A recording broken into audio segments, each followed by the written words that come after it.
Reno's major downtown hotels also ran advertisements featuring Curtis's photos in newspaper supplements in San Francisco, Los Angeles, and other cities. This view of a bedroom interior was certainly taken at a downtown Reno hotel, most likely the Hotel Golden. As in all of Curtis's images without people, the sense of human presence is made more powerful by their absence. In this regard, these images by Curtis foreshadow the work of such later photographic documentarians as Walker Evans.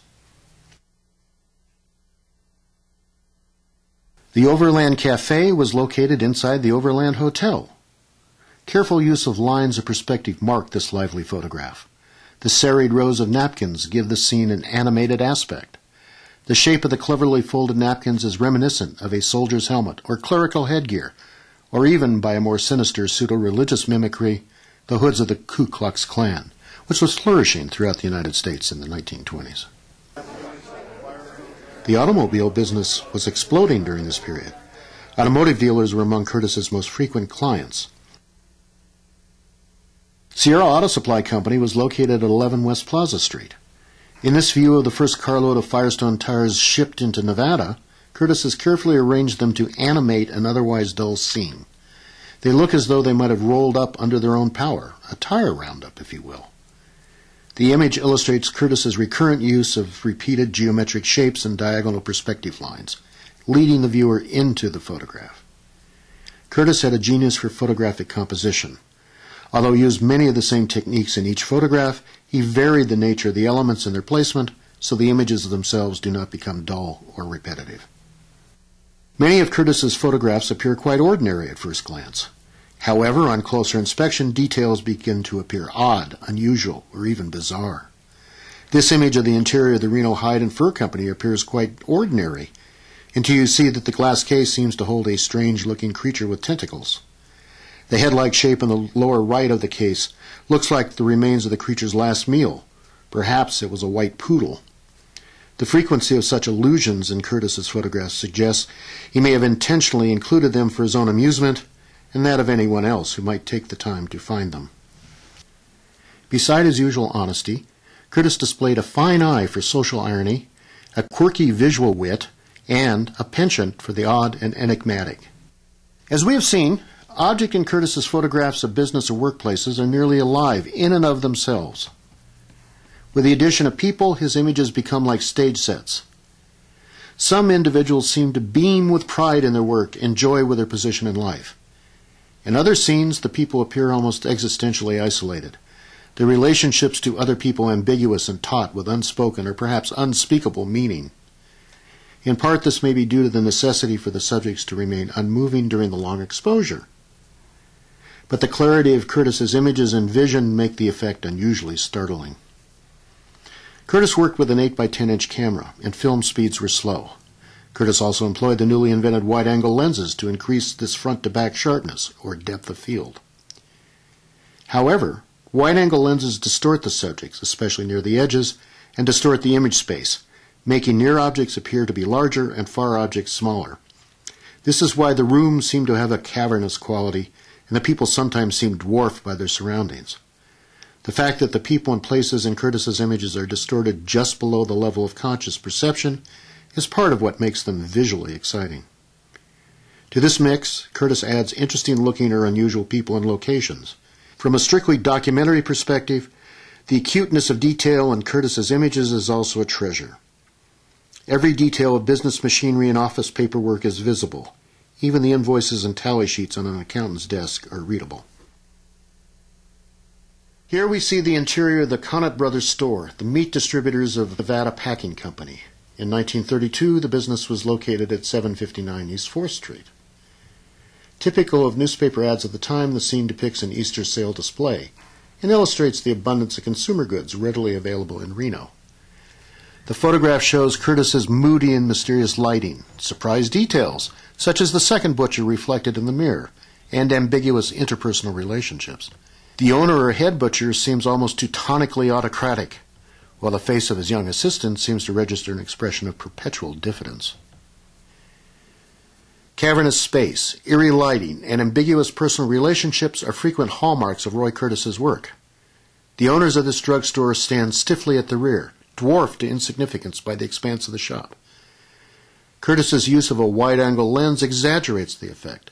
Although the couple seem to be husband and wife, they are separated both in space and by a profound emotional distance. At the center of the store, metal chairs circle several round tables, where fountain customers were served. The dim light of the room has shrouded this area with deep shadows that have a distinctly uninviting and even ominous quality. The image gives the feeling that if one's foot entered the shadow zone, it might not return whole.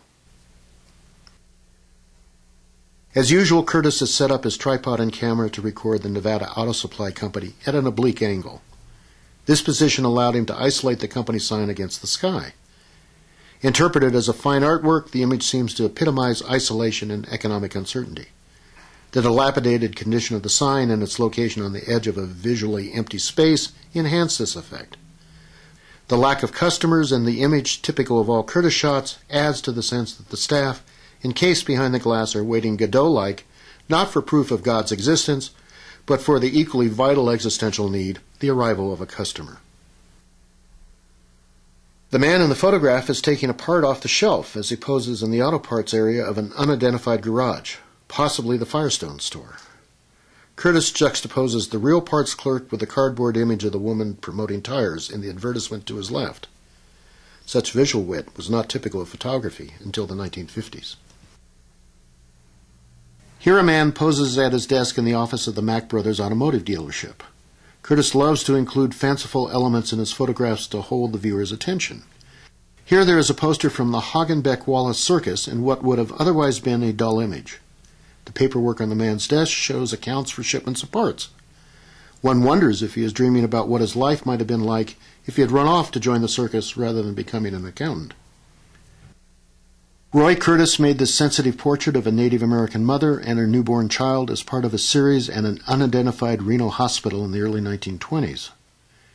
The name and tribal affiliation of the young mother unfortunately have been lost. Curtis's exquisite photographic technique and the remarkable beauty of the woman combined to create a startling image. Curtis posed the new mother in what seems to be an empty, windowless room. The walls are blank and no light fixtures are present. One imagines that the glow of motherhood and the woman's natural beauty might have been all Curtis needed to expose the film. The automobile business was exploding during this period. The early 1900s were the pioneer days of motoring for most parts of the country, including Nevada. The first cross-country race by automobiles in 1903 was closer to Lewis and Clark's voyage of discovery than to modern travel. For much of the race in the West, the three cars were the first automobiles local residents had ever seen. Almost no roads were paved in 1903, and very few even by 1920. Photographs of Reno in 1907 show mainly horse-drawn carriages and wagons, not cars. By the early 1920s, the streets of Reno were lined with parked cars, although work wagons were still visible in many of Curtis's photographs of this period. Henry Ford's invention of the assembly line and mass production had made the automobile affordable for most Americans. An assembly line-built Packard model was the second car to cross Nevada, and the third to make it all the way across the country, also in 1903.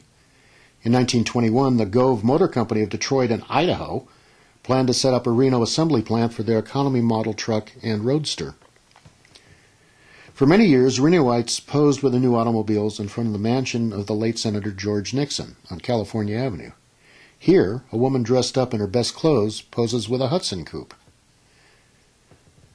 The Phaeton convertible touring car was one of the Dodge Company's more luxurious models. These two images may show a husband and wife posing with their new automobiles, or, more likely, are advertising photographs made for the dealer. The commercial truck straddles Virginia Street south of the Washoe County Courthouse. The Riverside Hotel, which burned in 1922, is visible in the background. The image displays Curtis's typical use of strong diagonals to create a visually dynamic composition. Curtis's photographs are visual essays in the classic compare and contrast tradition. Here he compares the architectural shape of the truck's cab to the architecture of the courthouse. He further contrasts the modern mode of commercial transport to the old method, represented by a horse-drawn delivery wagon visible down the street.